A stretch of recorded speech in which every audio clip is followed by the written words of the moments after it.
తల్లి, నీకెన్ని కష్టాలు వచ్చాయే. నేల మీద అడుగు పెడితే పాదాలు కందిపోతాయేమో అని అంత గారాబంగా చూసుకున్నాం. చివరకు ఈ కటికి నేలే నీకు పడకయ్యింది.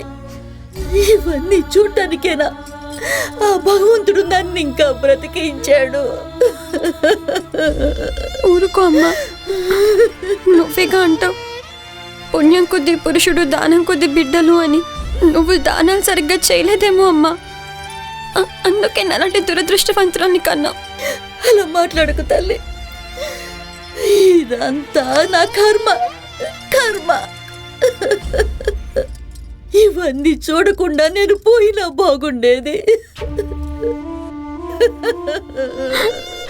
నాకు బొట్టు గాజులు తీసిన నేను బ్రతికే ఉన్నాను కదమ్మా, నీ కళ్ళ ముందే ఉన్నాను కదా. నువ్వే ఇలా బాధపడితే అత్త ఏమనుకోవాలమ్మా?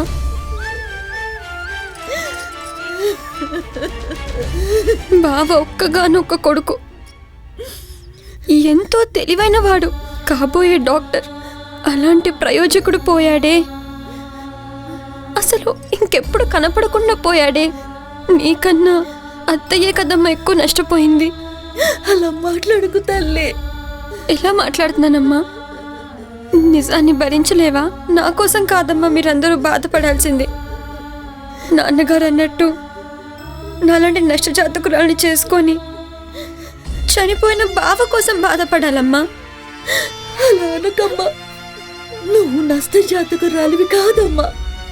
మరి అదృష్టవంతురాలనా? నా ముఖాన్ని వెలుగుకి చూపించకుండా ఇలా చీకట్లో ఉండడం గొప్ప అదృష్టమా? అమ్మా, ముందు అత్తయ్యను ఓదార్చమ్మా. రెక్కలు విరిగిన పక్షుల్లా కుప్పకూలిన ఆ దంపతుల్ని ఓదార్చటం నా వల్ల కాదమ్మా, నా వల్ల కాదు. నా జాతకం మంచిది కాదని తెలిసి ఈ పెళ్లి ఎలా చేసావమ్మా? నీ జాతకం మంచిదే. శేషాద్రి దురదృష్టవశాత్తు యాక్సిడెంట్ రూపంలో వచ్చింది.